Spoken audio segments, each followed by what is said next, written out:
अब ना वो दौर रहा ना रुतबा वही बचा। ट्रंप समझ लीजिए, दुनिया की चौधराहट पर भारत ने करारा संदेश दे दिया है। ताकत चाहे कितनी भी बड़ी क्यों ना हो, अब किसी की मर्जी दुनिया पर नहीं चलने वाली। अमेरिका की टैरिफ बम हो या रूसी तेल को लेकर दबाव, भारत ने ये साफ कर दिया है कि वो ना झुकेगा ना बिकेगा। इसी बदले हुए मिजाज में विदेश मंत्री एस जयशंकर ने बड़ा बयान दिया। बिना नाम लिए सीधे सीधे दुनिया के सबसे ताकतवर मुल्कों को आईना दिखा दिया। जयशंकर बोले, कोई भी देश कितना भी ताकतवर क्यों ना हो जाए, वो अपनी इच्छाओं को दूसरों पर थोप नहीं सकता। दरअसल हाल के दिनों में भारत और अमेरिका के बीच ट्रेड डील को लेकर माहौल तनावपूर्ण बना हुआ है। अमेरिका भारत पर रूसी तेल के इंपोर्ट में कटौती को लेकर दबाव बनाता रहा। 50% का टैरिफ बम भी भारत पर फोड़ा गया, लेकिन भारत ने कभी घुटने नहीं टेके। और अब विदेश मंत्री एस जयशंकर ने इशारों इशारों में ट्रंप को कड़ा जवाब दे दिया। कहा कि 80 साल पहले स्थापित वैश्विक व्यवस्था पूरी तरह से टूट चुकी है।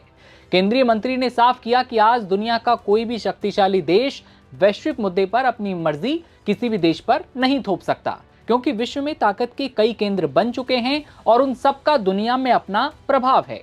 बता दें कि ट्रंप भारत पर रूस से तेल ना खरीदने को लेकर दबाव बनाते रहे हैं और इसी के चलते भारत पर 50% का एक्स्ट्रा टैरिफ भी लगाया गया। इसी बीच एस जयशंकर का ये बयान अब ट्रंप से जोड़कर देखा जा रहा है।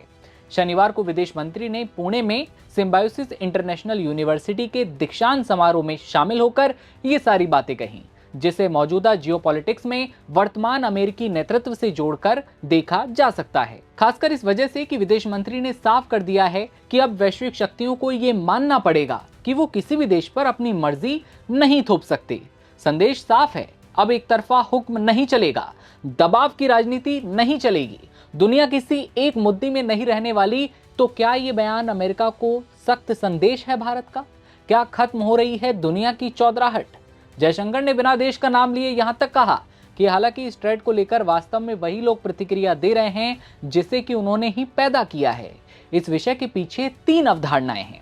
पहली, वैश्वीकरण, दूसरा संतुलन और तीसरा बहुध्रुवीय व्यवस्था। और ये सब टेक्नोलॉजी की वजह से बहुत ही ज्यादा प्रभावित हुए हैं। वैश्वीकरण के बारे में उन्होंने कहा है कि इसने हमारी सोच और काम करने के तरीकों को बदल डाला। वो बोले कि हमारी जैसी बड़ी अर्थव्यवस्था को अगर टेक्नोलॉजी के साथ कदम मिलाकर चलना है तो उसे बड़े पैमाने पर और आधुनिक तरीके से मैन्युफैक्चरिंग करनी पड़ेगी। जयशंकर ने आगे कहा कि दुनिया का आर्थिक और राजनीतिक समीकरण अब पूरी तरह से बदल रहा है। आज की दुनिया का एक पक्का खाका खींचना, तस्वीर बनाना वाकई मुश्किल है, क्योंकि बहुत कुछ बदल रहा है और ये बदलाव तेजी से हो रहे हैं।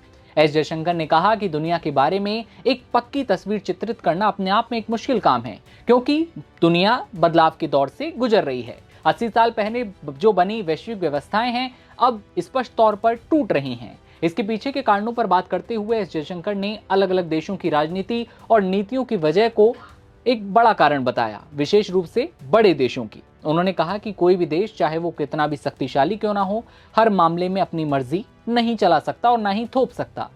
इतना ही नहीं, इसका अर्थ ये भी है कि विश्व के देशों के बीच स्वाभाविक प्रतिस्पर्धा है और इससे अपना संतुलन बनता है। शक्ति और प्रभाव के कई नए केंद्र अब उभर आए हैं।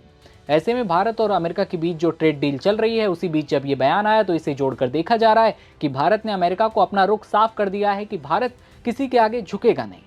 आपकी क्या राय है? क्या ये डील अब हो पाएगी? क्योंकि काफी वक्त से जो है कयास लगाए जा रहे थे कि कब भारत और अमेरिका के बीच ये ट्रेड डील हो पाएगी, लेकिन हालात अब भी तनावपूर्ण बने हुए हैं। अपनी राय कमेंट सेक्शन में बताइएगा और देखते रहिए नवभारत टाइम्स। नमस्कार।